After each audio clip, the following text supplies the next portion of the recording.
새 노래로 여호와를 찬양합시다. 아멘. 근데 새 노래는 뭐 새로 지은 노래, 신곡 그런 뜻이 아니에요. 고난 가운데도 어려운 가운데도 믿음으로 부르는 성령의 노래가 새 노래인 줄로 믿습니다. 예.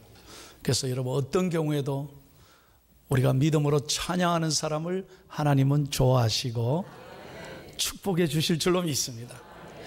여러분 이 사진 한번 봐요. 영국 뉴캐슬에 사는 부부예요. 옷을 한번 봐요. 저 코트가 조금 이상하지 않습니까? 여러분 이분들이 직접 만들어서 입고 다니는 코트예요. 그러면 뭘로 만들었느냐? 이게 전 세계 화제가 된 적이 있어요. 이 부부가 개 2마리를 키웠는데 자기 애견들이죠. 반려견 아닙니까? 그 개 2마리가 최근에 죽었답니다. 그 너무 슬퍼하다가 이 개를 어떻게 하면 추모하며 살까 고민하다가요, 집안에 있는 온 카페트에 떨어져 있고 소파에 떨어져 있는 개털을 다 모아다가, 아직도 뭔 말인지 못 알아듣겠네. 이 개털을 다 모아다가 점프를 만들어서, 코트를 만들어서 이 옷을 입고 다닌다. 그 개를 사모하는 거예요. 개를 그리워하는 거예요. 참 별 사람들 다 있어요. 그래 기자들이 놀래가지고요, 어떻게 그런 생각을 했냐니까 자기들이 너무 개가 그립다는 거예요. 떠나간 개가 그리워서. 그래서 그 개를 생각하며 이 코트를 입고 다니니까 마음도 따뜻해지고, 참내 정말 별일 다 있다. 그러면서 저는 이 기사를 보고 씁쓸한 마음으로 얼마나 개를 좋아하면 그럴까 이해도 되지만 그런 생각이 들었어요. 여러분에게 한번 묻고 싶습니다. 여러분 개가 죽어도 저렇게 그리워하고 사는데, 여러분 우리는 정말 나를 위해 죽으시고 부활하신 주님을 얼마나 생각하고 사느냐 이 말이에요. 예? 오늘 딱 주보 보고 설교 제목 보고, 목사님 지난주일 부활절로 끝났는데 뭔 또 부활에 대한 설교를 하십니까? 그게 아니라니까. 끝난 게 아니에요. 우리 그리스도인들은 매 주일이 부활절이 돼야 될 줄로 믿습니다. 부활의 기쁨을 노래해야 되는 거예요. 왜? 죽음의 권세에서 이기시고 우리에게 생명을 주시고 오늘도 살아계신 우리 주 예수 그리스도이시기 때문에 매 주일이 아니라 매일매일 우리는 부활을 노래하며 살아야 되는 것이죠. 여러분, 사람은 말이죠, 무엇을 생각하고 무슨 말을 많이 하고 무슨 노래를 부르냐에 따라서 그 인생이 달라진대요. 잘 들어보세요. 그 말이 맞는 것 같아요. 여러분, 어떤 농장주가요, 방송국에서 이런 기사가 나왔답니다. 여러분, 소를 잘 키우는 농장주 여러분, 좋은 음악을 들려주십시오. 그러면 소들이 아주 기뻐서 좋은 젖을, 영양 있는 젖을 훨씬 많이 짠다는 거예요. 많이 배출한다는 거죠. 아, 그렇습니까? 이 농장주가요. 그래서 하루 종일, 아니 일주일, 한 달 계속해서 자기 제일 좋아하는 노래를 틀었대요. 그런데 한 달 뒤에 보니까 이전보다 더 젖이 안 나오더라는 거예요. 이상해요. 화가 났어요. 방송국에 전화해서, 여보세요, 거짓말 아닙니까? 좋은 젖이 나온다더니 왜 우리 집 소는 전보다 더 젖이 안 나오고 이상하다는 거예요. 뭐 그런 걸 광고하고 방송하느냐? 그래서 이 방송국 관계자가 참 이상해서, 그럼 무슨 노래를 틀어줬습니까 도대체? 그랬더니 자기가 제일 좋아하는 노래 틀어줬다는 거예요. 그럼 뭔 틀어줬네? 조용필의 허공을 틀어줬대. 이게 노래를 모르면 지금 이해가 안 될 거예요. 여러분, 허공은요 슬픔 노래 아닙니까? 이별의 노래 아닙니까? 내가 불러봐요. 꿈이었다고 생각하기엔 너무나도 아쉬움 남아. 뭐 젖소한테 그런 음악을 틀어줘요. 이게요, 그러니까 안 되는 거예요. 어떤 오이 재배를 하는 이 비닐하우스의 농부는요, 그 얘기를 듣고 아주 모차르트의 아주 경쾌한 음악 있잖아요. 그 아름다운 따뜻한 음악을 틀어줬더니 오이가요, 세상에, 이건 진짜 사실입니다. 오이가요, 이 뭐랄까요, 너무나 벌레도 생기지 않고 생장 상태가 너무 좋아서 농약도 안 쳤고 훨씬 다른 집 오이보다 10% 더 비싸게 팔았다는 거예요. 그러니까 농약값도 세이브하고 오이도 비싸게 팔고. 음악이 얼마나 중요한지 몰라요. 밝고 건강한 노래를 부르는 사람은 미래도 밝지만요, 매일 슬픈 노래를 듣고 슬픈 노래를, 이별 노래를 부르는 사람은요, 결과가 어둡습니다. 그러니 심지어는 자살까지 하고 인생을 답답하게 사는 거예요. 여러분의 18번은 뭐예요 도대체? 여러분 무슨 노래를 즐겨 불러요? 여러분, 내가 참 이 설교를 위해서 여러 가지 준비를 조사를 했더니요, 재밌는 건 어떤 회사는 직원 뽑을 때 학번이나 이런 걸 안 본대요. 그 사장님은 독특해요. 근데 일리가 있어요. 딱 면접 볼 때 딱 이렇게 세워가지고, 미안하지만 18번 노래 하나 불러보세요. 그런데 그래가지고요, 딱 노래를 딱 부르는 걸 보면 그 사람의 성격을 알고 미래가 보인다는 거예요. 저는 일리 있다고 봅니다. 그래서 신입사원 면접에서 이런 노래 부르면요, 울려고 내가 왔던가, 웃으려고 왔던가, 미워 미아리로 갈까요, 영등포로 갈까요, 한 500년, 이런 노래를 부르는 사람은 그 자리에 탈락이에요. 그런 사람은요, 우울해서 안 돼요. 팀워크를 못한다는 거예요. 굉장히 중요한 얘기. 그런데 노래를 부를 때 아주 희망찬 노래, 무슨 선구자, 무슨 막 신나는 노래를 부르는 사람은요, 뭘 맡겨도 잘할 수 있다는 거예요. 저는 동의합니다. 일리가 있다고 생각합니다. 여러분, 어떤 박사 논문에 보니까 이런 제목이 있어요. 오늘요, 설교 재밌을 겁니다. 잘 들어보십시오. 늘 재밌겠지만 여러분 동의 안 해줘도 괜찮아요. 설교 준비 많이 했어요. 어떤 논문 제목이냐, 노래가 운명에 미치는 영향에 관하여. 노래가 그 사람의 운명에 미친다. 그래서 우리나라 가수의 노래를 쫙 공부해가 이분이 박사가 된 분이에요. 참 희한한 박사 많아요. 그런데 이 사람의 결론은 뭐냐면, 사람이 노래를 뭘 즐겨 부르냐에 따라서 그 사람의 미래가 달라진다는 거예요. 여러분, 예를 들어서 우리나라에 요절한 가수 20명이 있는데 그 사람은 정말로 조사해 보니까 노래 말 따라갔다는 거예요. 윤심덕 씨가 사회 찬미를 부르지 않았다면 현해탄에 몸을 던지지 않았을 거라는 거예요.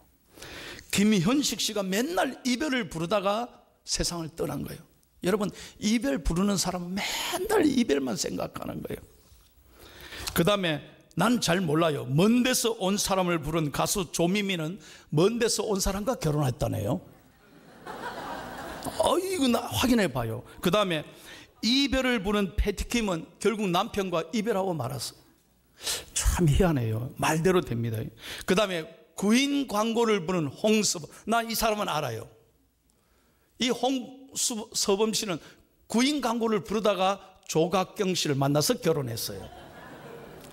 그 다음에 만남을 부른 우리나라 최고의 노래 아닙니까? 노사연은 나는 시집 못 갈 줄 알았어요. 그럼 만남을 부르더니 우연이 아니고 진짜 이무송을 만나가지고 결혼했어요. 그러니까 이게 무슨 말이냐면, 어떤 노래를 부르느냐에 따라서 노래 말대로 된다는 거예요. 할렐루야. 의미가 있어요. 사랑하는 여러분, 세상의 사람들도 세상의 노래를 부르는 대로 되는 거예요.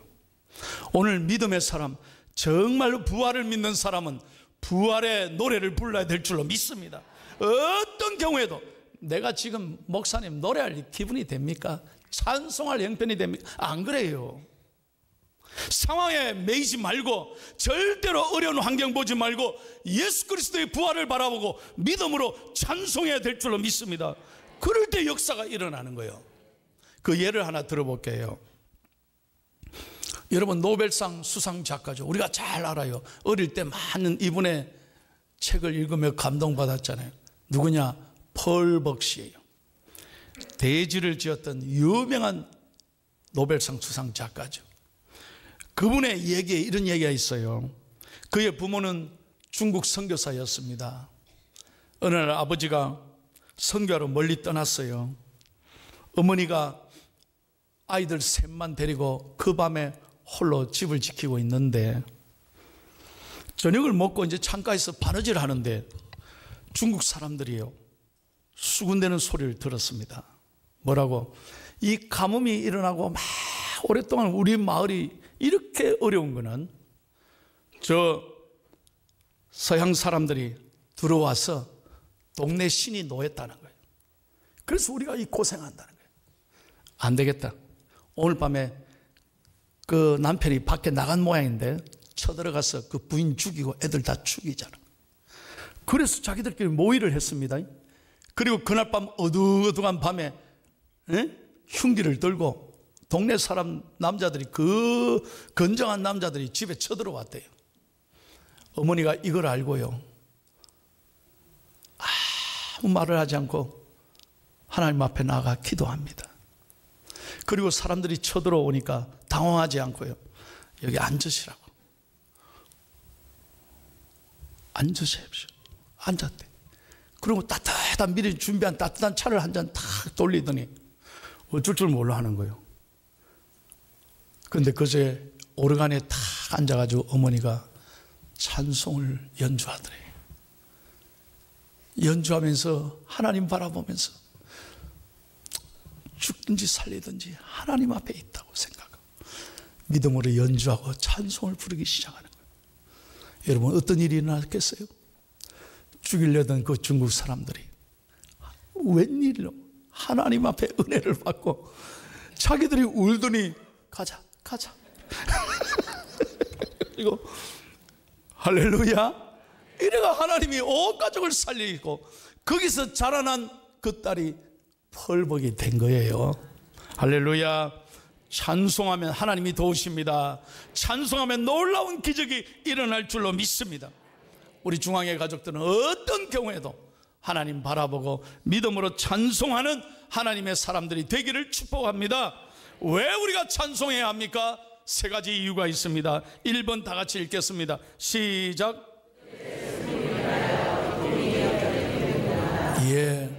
예수님의 제자들은 예수님이 십자가에 돌아가신 후에 절망했습니다. 슬픔이 가득했습니다. 이제 죽음이 가까웠습니다. 이제 우리도 다 죽었다고 생각했습니다. 그들은 예수님이 돌아가시자 희망이 보이지 않았습니다. 모든 걸 다 잃었습니다.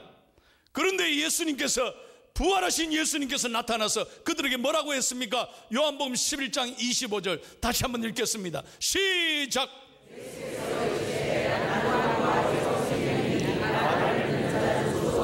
아멘. 죽음에 대한 분명한 승리의 약속을 해 주셨습니다. 부활의 약속을 해 주신 거예요.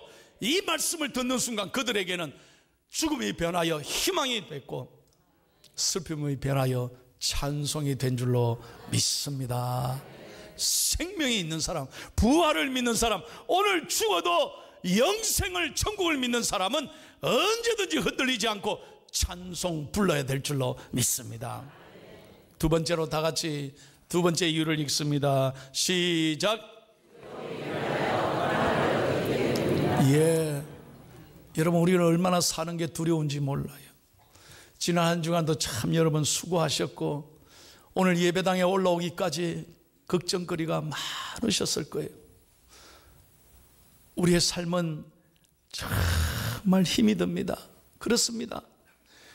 매주 어려움이 우리에게 찾아올 수 있습니다. 그러나 여러분 분명히 믿으십시오. 예수님은 우리와 함께 하시고 예수님은 우리를 붙잡고 계시고 예수님은 우리에게 길이 되시고 생명이 되시고 능력이 되시는 줄로 믿습니다. 요한복음 20장 19절을 한번 다 같이 읽을게요. 시작.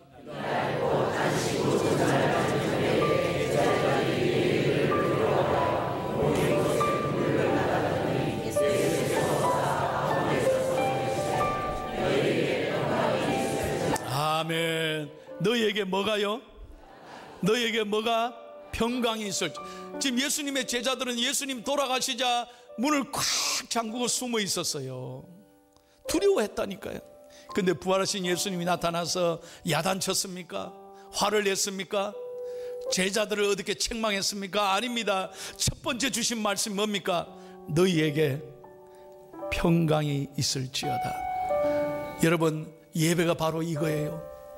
세상은 우리를 기죽게 하고 여러 가지 삶의 어려움이 우리를 마음을 무너지게 해요. 그러나 오늘도 주님 앞에 나와 부활하신 주님의 말씀을 듣고 주님을 바라보고 믿음으로 기도하고 찬송할 때 하나님이 평안을 주실 줄로 믿습니다. 찬송합니다. 그 두려움이 변화. 뭐가요? 내 길 되었고 전날에 한숨 펴. 뭐가 됩니까? 내 노래 되었네. 아멘. 주님을 찬송하면서 할렐루야 할렐루야. 내 앞길 멀고 험해도 나 주님만 따라가리.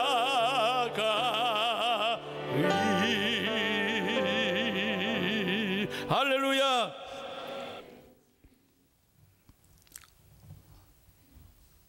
어떤 경우에도 낙심하거나 포기하면 안 되는 거예요.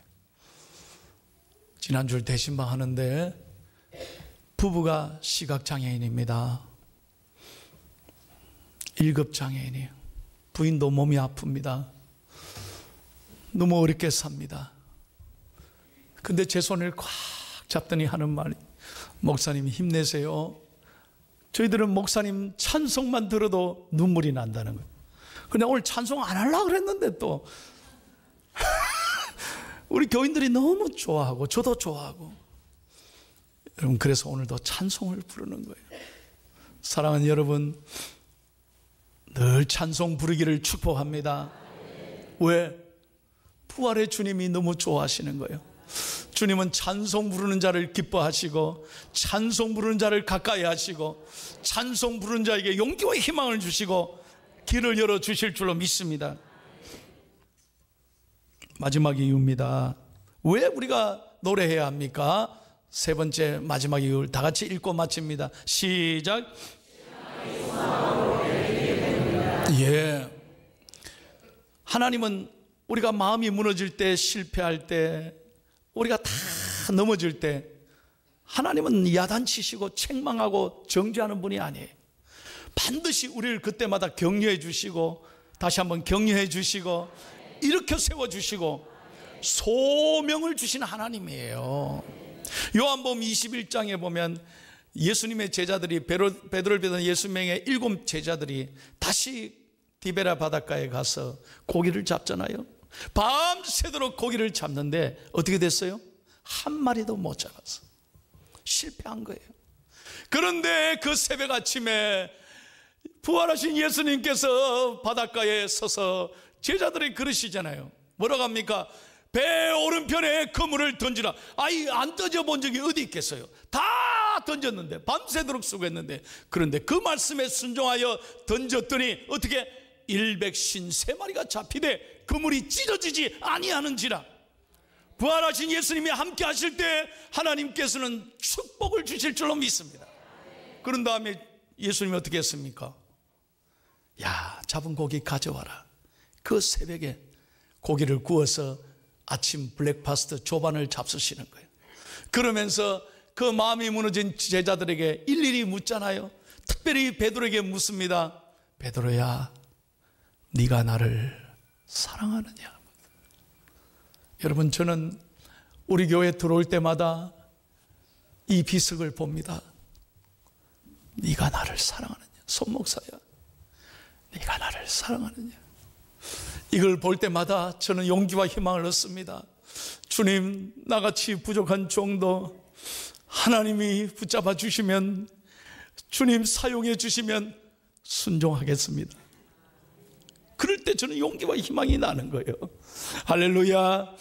베드로는 달라졌습니다. 이 말씀에 꿈을 꾸기 시작했습니다. 비전을 가졌습니다. 사명이 가슴에 살아있었습니다. 그리고 베드로는 나가서 복음을 전하고, 여러분 보십시오. 3,000명이 5,000명이 베드로의 전도를 듣고 하나님 앞에 돌아오고 초대교회가 부흥하고. 성경에 안 그런겨? 여러분, 교회가 일어나게 됐습니다. 유럽이 복음화 됐습니다. 그 유럽의 청교도들이 미국에 건너와서, 여러분 보십시오. 역사에 400년도 채 안 되는 미국이 세계 1등 국가 되고 세계를 지배하고 있잖아요. 130여 년 전에 미국의 선교사들이, 그 젊은 선교사들이 생명을 걸고 이 조선에 와서, 여러분, 우리 이 땅에 복음을 전해서 우리 대한민국은 지금 이렇게 잘 사는 나라가 되잖아요. 할렐루야.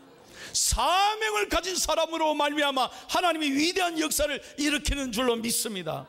여러분, 베드로가 무슨 신학을 공부했습니까? 베드로가 무슨 전도를 공부했습니까? 설교를 배웠습니까? 세상적인 무슨 학문이 있습니까? 베드로가 무슨 자랑할 만한 무슨 스펙이 있습니까? 없잖아요. 그러나 사명, 부활하신 주님을 만나고 꿈을 꾸고 사명을 가졌을 때 하나님은 위대하게 베드로를 사용하신 줄로 믿습니다. 우리가 왜 노래해야 됩니까? 참, 내가 연약하고 힘들고 어렵지만 부활하신 주님을 붙잡을 때 하나님은 위대하게 사용해 주실 줄로 믿습니다.